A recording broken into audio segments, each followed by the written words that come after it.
Saan si Media? Ala, bakit ang dilim na? Ay, mali. Mali. Mali. Luha. Luha. Luha nga ang title eh. Ano bang nilagay niya? O bakit? Why? O bakit naway pa? Yung ibigay mo nga yung pagkain ng bata. Kakain na. Ano ka ba? Dala-dala mo pa. O ayun na. Ang dami? Sino yan? Grabe, maubos kaya ni... Kanino yun? Kay Miggy? Ay, grabe, maubos kaya ni Miggy yun. Nagpapasubo ka pa rin. Hoy. Kadiri talaga to. Nagpapasubo pa. Yan, ipapost ka sa YouTube, makikita yung mga ano mo, yan oh. Tignan mo, naka-video yan oh. Tignan mo oh. Wala ka na, wala ka na, bibidyo ka na. Mapopost ka sa YouTube. Joke lang. Ayan yung Ayoko na. Ano ba yung grade 9 na di pa marunong magsubo. Asa na si Ate Grade Min? 9 na di pa marunong magsubo. Wala ka Asa na si Ate ano, Min? sa YouTube. Mac!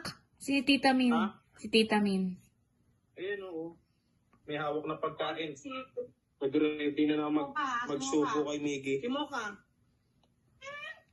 Simo ka.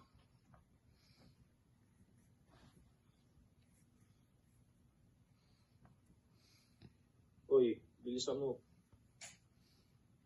Diri ka talaga eh. Tapos itatapon na naman yung kung saan-saan. Yung kulango.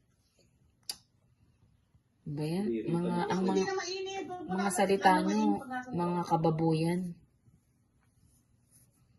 Natapos mo na? Hindi pa natapos? Hindi pa.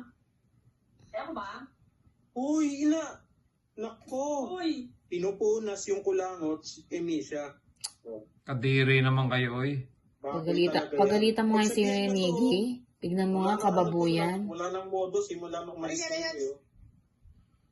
Yan yung pinakapasaway dito. Yan, mukhang yan. Ito bang yung ginagawa? Oh. Tingi. Oy! Damot mo. Kakagising lang nito ni Miggy. Oo nga Anong to. oras na? Sa kanila. Alas 2. Sa kanya ako tumawag eh. Kasi si Makmak hindi sinasagot.